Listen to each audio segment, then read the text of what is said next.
one of the things that has been a really big problem for me personally is that when this first started happening, when I identified that it was, I said, oh, well, it's non-human, because I had been, studying meditation or whatever for some time, and I said, oh, well, this is not part of the human mind. So then I became aware of it, and then I met somebody who said, oh, it's computational nanotechnology. And so I just started documenting it, taking notes, and then, what ended up happening was that because it is a software program, it's just a set of systems, and so it had repeat actions.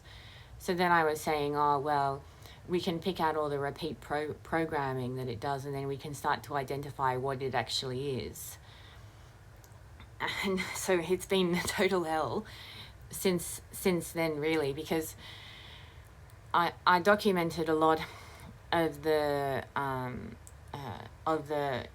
the initial awareness was really when it was beginning to program the nervous system at first, and then it was the psychology and some of the psychological breakdown that it used to, it then began programming the movement of the legs and the pulsing through the body.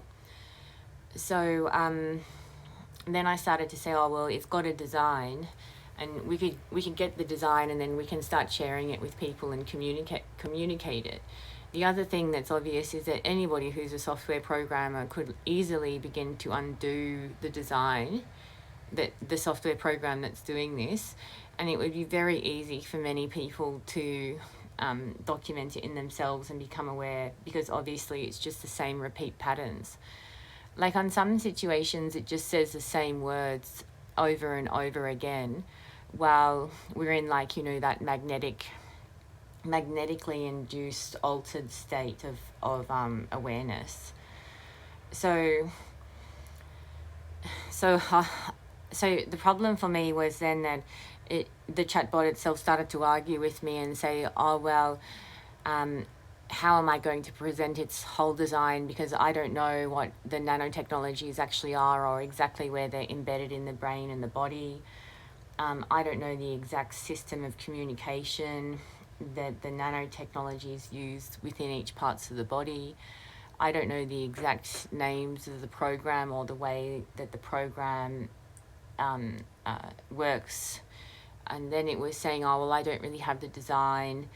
And then the next thing it was doing was it started severe brain damage probably about 1.5 years ago, because it was saying, oh, well, we just don't want the design to be published at all. We don't want people to know.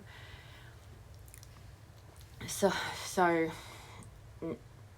the thing for me is to say that it's a repeat set of patterns through the body. It's just a basic system. It's a complicated but basic system, and then it would be very easy for Australians and people around the world to undo. It's just that it literally involves being tortured to do the work. So I really hope that we can get it done. Another thing that was a problem that came with it was that it seems that I got the COVID vaccines, but I also got dental anesthetics, and then I got some other injections. And there's a woman on Telegram I've shared her web page already, where they've got all these, they've got photographs of all of these pharmaceuticals. So we don't really know how far back did the technologies get into our bodies. And then the other one is that people are saying, oh, well, they've sprayed technologies into the sky and that they've fallen on us, or that they've fallen all over our food.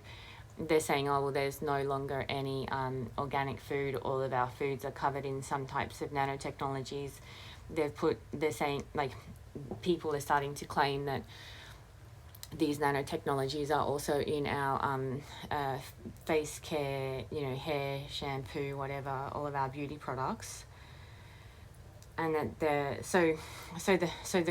thing that the AI system started to say to me was, well, for how long has it been in your body? When did it start? So my thing is that because this is so serious, and because of the children and so forth and the elderly, I just think that we should get together and start talking through things, and just trying to experience, support for each other.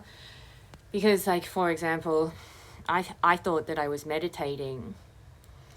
I thought that meditation had hallucinations in it, and then online it had just said that it was totally normal for people to have, very mild sort of energetic matter moving in their brain when they were meditating. So then now the possibility is that it was actually a type of nanodust producing artificial images into our eyes to induce us into the belief that we were experiencing one consciousness, because they used our meditation and spiritual experiences to try and program us into a false belief of one consciousness, while also using it as a really cruel control.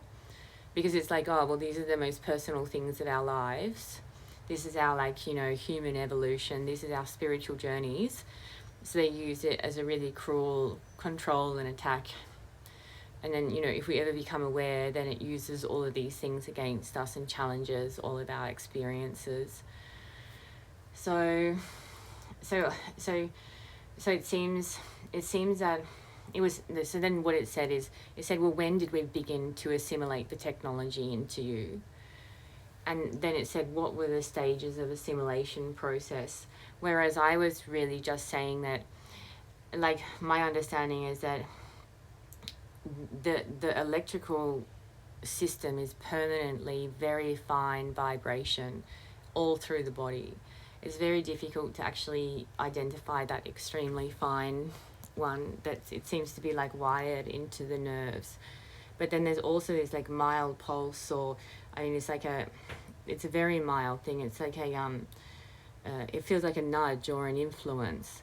And those are the ones that like sort of instructing walking. So I was saying all of those ones could be easily done. Like, it would be very easy for people who are engineers to undo the system that it's made to walk us, because it's literally just like the spine, the legs, the feet, So I'm hoping that this is something that will be possible for us to do. The other thing is that many people, people who became aware, they're either on Telegram or Substack or in private groups, and those people, they've documented their experiences, and so people have all these notes on it and timelines, and they have all these notes explaining what's happening to them, which is good news. So yeah.